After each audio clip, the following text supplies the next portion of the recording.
भारतीयों के आपस में लड़ने से आपका क्या फायदा है? अच्छा एक मिनट, सतीश केसिंग, फिर मैं अनंत विजय। आसाम के अंदर जिस तरह एक मिनट, मैं समझ गया, हो गया लड़ाई होती है, क्या वो लड़ाई नहीं है? नहीं भाई, भारतीयों को लड़ाने की बद्दुआ या मनोकामना नहीं, वो लड़ाई नहीं, वो हमारा इंटरनल इशू, हम सुलझा लेंगे, हमारे घर का मामला है, हम सुलझा लेंगे।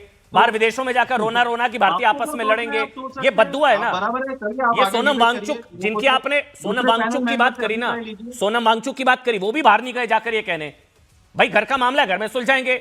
बार बार कहा जाता है आपके पिता से लड़ाई हो तो पड़ोसी को बाप नहीं बना लेते हैं। प्रभु आप समझिए, मैं नहीं बोलना चाह रहा हूं ये सारी चीजें, पर लड़ाई हो रही है ना भाई, मैं वही कह रहा हूं, आपके घर में आपके पिताजी से आपकी कहासुनी होती है। अगर टेंशन है भी, आप बताइए, मैं कह रहा हूं टेंशन है भी, चिंता का विषय है, सतीश केसिंग और अनंत विजय। लेकिन एक बार पहले मैं समाजवादी पार्टी का रिएक्शन ले लूं, वो इंटरेस्टिंग और इंपॉर्टेंट भी होगा। समाजवादी पार्टी ने भी इस बयान का विरोध किया। समाजवादी पार्टी के सांसद हैं, उन्होंने बोला है कि घर की बात घर में होनी चाहिए। नहीं अजीज भाई, आप लोगों का भी यही टेक है? समाजवादी पार्टी का ऑफिशियल स्टैंड है कि घर की बात घर में होनी चाहिए और भारतीय आपस में लड़ेंगे, देश में तनाव होगा, ये कह रहे हैं राहुल गांधी। अजीज खान जी, देखिए अमन भाई, 2-3 बड़ी इंपॉर्टेंट बात है। अभी लगातार मैं देख रहा हूं एक बहुत अहम डिस्कशन हो रहा है। आप खुद बताएं, अब सोशल मीडिया का जमाना है, विदेशी मीडिया भी इंडिया में रहती है, इंडिया की भी जो मीडिया विदेश में रहती है।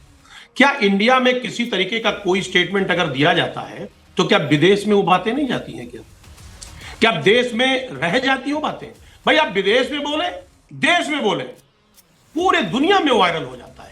तो अब ये स्थिति नहीं है कि साहब आप हिंदुस्तान में वो बात बोल रहे हैं या बर्लिन में बोल रहे हैं या कहीं और बोल रहे हैं। तो इस तरीके से इस पे कोई बहुत डिबेट करने से कोई बड़ा बेनिफिट नहीं होगा। ये बड़ा इशू है। अजीज भाई एक मिनट रुकेंगे आपकी इजाजत से। राजीव राय आप ही की पार्टी के नेता हैं, सांसद हैं, सीनियर लीडर हैं, आप उनके स्टैंड को मैं सही मानूं या आपके स्टैंड को? राजीव राय ने कहा घर की बात घर में होनी चाहिए, तो क्या आप उनसे सीनियर हैं और उनकी लाइन को मैं सही मानूं या अजीज भाई आपकी बात को? सर मेरी बात सुन। हाँ। देखिए मैं अमन भाई बात बता रहा हूं, हमने एक आपको कॉन्सेप्ट दिया, एक सिस्टम बताया। नहीं तो आपका कॉन्सेप्ट या राजीव राय का कॉन्सेप्ट? अरे सर सुनिए ना, अरे सर सुनिए, अब आप अननेसेसरी दूसरे मुद्दे पे जा रहे हैं। हम जो आपको बता रहे हैं उसे सुनिए आप। हम सिर्फ ये कहना चाहते हैं कि कोई चीज अब लुकी छिपी नहीं है।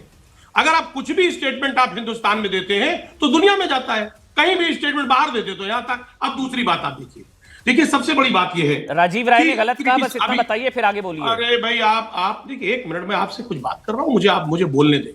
सर मेरा अपना व्यक्तिगत ओपिनियन जो है उसे सुन ले आप। नहीं अजीज भाई, माफी के साथ, मैं बहुत समय से आपको जानता हूं, आपका व्यक्तिगत ओपिनियन लेने के लिए नहीं बैठाया आपको समाजवादी पार्टी का पक्ष रखने के लिए बुलाया है। सर समाजवादी पार्टी का स्टैंड बता दीजिए। समाजवादी पार्टी के राजीव राय ने कहा घर की बात घर में होनी चाहिए, आप कह रहे नहीं ये तो पूरी दुनिया एक परिवार है, जो यहां पर कहो वो वहां पर भी होता है। कौन कह रहा है? क्या किसको सही मानूं मैं?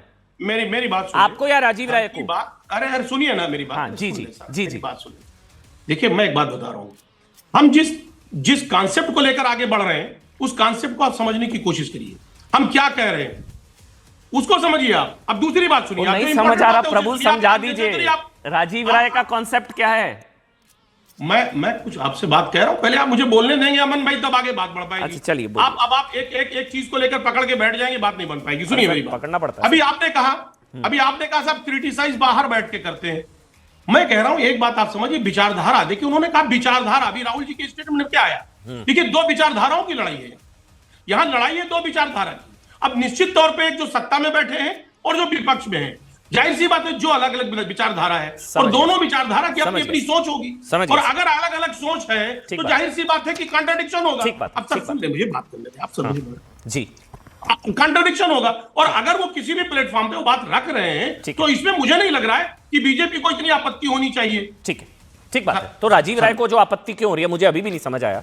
राजीव राय को आपत्ति हो रही है, आपसे सीनियर हैं, एमपी हैं, वो कह रहे हैं घर की बात घर में रहनी चाहिए। अब आप पार्टी का पक्ष रख रहे हैं, आप उनसे सीनियर या वो इनसे सीनियर, मुझे अभी भी नहीं समझ आ रहा। आप कह रहे हैं कि सही कहा। ठीक है सर, मैं अनंत विजय और सतीश केसिंग का एक कमेंट ले लेता हूं सर आपकी इजाजत से। पहले एक बार सतीश केसिंग आप, फिर अनंत विजय। सतीश केसिंग, जो उन्होंने कहा कि भारतीय आपस में लड़ेंगे, ये बतौर एलओपी आपको लगता है ये चीज कहनी चाहिए, भारतीय आपस में लड़ेंगे और देश में तनाव होगा? पूरा बयान अच्छे से सुनकर आया हूं, 10 बार सुना है। मुझे लगा क्या होता है एआई का जमाना, कोई बीजेपी मिसकोट करके कह दे ये कहा, नहीं, मैंने पूरा बयान को सुना, 10 बार सुना। उन्होंने कहा कि भारतीय आपस में लड़ेंगे और देश में तनाव होगा।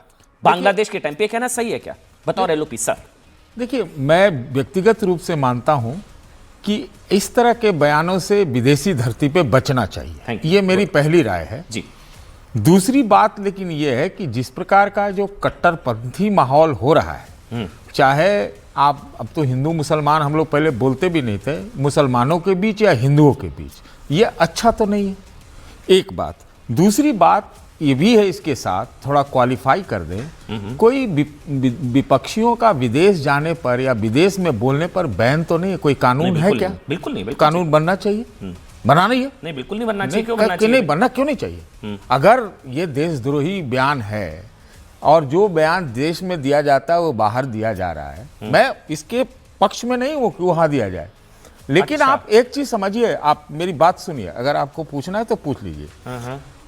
राहुल गांधी को मैंने ये बोलते हुए सुना है, विदेशी धरती पर सुना है कि ये हमारी लड़ाई है, हम लड़ेंगे, ये बोला है उन्होंने, देश के भीतर लड़ेंगे। ये आपने सुना है या नहीं सुना है, मुझे नहीं मालूम। ठीक है। दूसरी बात, विदेशी धरती पर राहुल गांधी ने मोदी के रूस नीति का समर्थन किया, आपने सुना था या नहीं सुना था? तो जो अच्छी चीजें हैं उसको भी देखना चाहिए। हाँ, मैं जरूर इस चीज को मानता हूं कि ऐसी चीजों से थोड़ा बचना चाहिए, और ये जो आप लोग आरजी पीजी का ये सब डिफरेंस उफरेंस कर रहे हैं, जो करा रहे हैं, वो ऐसा कुछ नहीं है। कौन करा रहा है? अभी ना आप ही नहीं कहा ना, इमरान मसूद। भाई मैं अमन चोपड़ा, इमरान मसूद ने फर्क है। इमरान मसूद करा रहे नहीं, पहले रॉबर्ट वाड्रा करा रहे हैं। पहले आपने कहा, ये क्या बात? पहले आपने कहा कि ऐसा लगा आपके बोलने से कि दोनों अब अलग अलग हैं, ये हिंदू पक्ष की हैं और ये है वो है। नहीं, वो ऐसे करने से सतीश इस सब सर, का आप कोई, सीनियर हैं, लेकिन माफ करिएगा, मैं क्लियर करूंगा सर। हाँ ठीक है, तो वो अच्छी बात है। बर्लिन में जाकर क्या नहीं बोल सकते थे हिंदुओं की बात? प्रियंका वाड्रा ने देखिए, संसद में आवाज उठाई। नहीं तो आप एक मिनट, बर्लिन आवाज में, उठाई। नहीं एक मिनट, बर्लिन में मैंने बस पॉलिटिकली मैच्योर जो एक नैरेटिव का हिस्सा है कि प्रियंका देखिए, वाड्रा, आप एक बात सुनिए, और ये इमरान मसूद ने कहा कि प्रियंका हाँ, को लाओ। ठीक है, कहा है उन्होंने। रॉबर्ट मैं वाड्रा सुना, ने कहा मैंने भी प्रियंका कहा। को लाओ। मैं एक बात खाली कह दूं, जी प्लीज प्लीज सर, प्लीज। हिंदुओं का पक्ष का हिंदू शब्द तो शायद प्रियंका गांधी ने यूज किया था। कांग्रेस पार्टी ने बाकायदा जो बांग्लादेश में जो हालात हैं उसके ऊपर चिंता व्यक्त की थी, मांगे रखी थी। अब देखते हैं देश की सरकार क्या करती है। मुझे ना, मैं सर, आप बिल्कुल ठीक कह रहे हैं, मगर मैं किसको कांग्रेस मानूं? मैं राहुल गांधी को ना कांग्रेस मानूं, मैं दिग्विजय सिंह को ना कांग्रेस मानूं। दिग्विजय सिंह जिन्होंने कहा कि वही धर्मांध कट्टरपंथी यहां बैठे, मैंने भी कहा कि कट्टरपंथ का माहौल ठीक नहीं है। मोहन भागवत जी कहते हैं कि संघ एंटी मुस्लिम नहीं है, और साथ में एक नेता है जो 80-20 की राजनीति, 80-20 का कौन सा बात सही है बताइए? मैं आपसे योगी पूछ रहा जी हूं, यहाँ सही है, कौन सा बांग्लादेश भागवत जी वाला सही हाल हो गया? यहाँ कौन सा बांग्लादेश वाला हाल हो गया सर? कौन सा बांग्लादेश वाला हाल? अरे भाई देखिए, यहाँ कौन सा एक मुसलमान को पेड़ में लटका कर जला दिया, मार दिया गया? कौन सा, कहां ये बांग्लादेश वाला? ये गलत अच्छा है जो नहीं हो, लेकिन नहीं होगा, होना भी नहीं चाहिए। पंथ का माहौल नहीं होना चाहिए, तब कहां है? आपकी ताकत भारत कमजोर और बांग्लादेश की तुलना ही नहीं होनी चाहिए सर। बांग्लादेश और भारत की तुलना कौन कह रहा है? वो यही दिग्विजय सिंह ने की है, राशिद अल्वी ने। दिग्विजय सिंह तो सर गांधी, आप मेरे से बेहतर जानते हैं, राहुल गांधी के क्लोज एड है, राजनीतिक गुरु कह लीजिए, गांधी परिवार के करीबी हैं। वो कह रहे हैं वही धर्मांतर कट्टरपंथी वहां बैठे हैं, वही धर्मांतर कट्टरपंथी यहां बैठे हैं। वहां पर भी माइनॉरिटीज पर अटैक हो रहा है, यहां पर भी माइनॉरिटीज पर अटैक हो रहा है। देखिए ये वहां का रिएक्शन वहां हो रहा है। मैं पार्टी वाला नहीं हूं, इसलिए मैं नहीं कुछ तो आप बोलूंगा, गलत को गलत उसका बोल वो दीजिए, आप बात कांग्रेसी से पूछिए। लेकिन कट्टरपंथ का अगर सवाल खड़ा किया जाता है, चाहे मुसलमानों के बीच में, उनके यहां भी हैं जिनको बहुत सारे कट्टरपंथ हैं जिनको देश से मतलब नहीं है। इसी प्रकार से अगर कोई हिंदुत्व का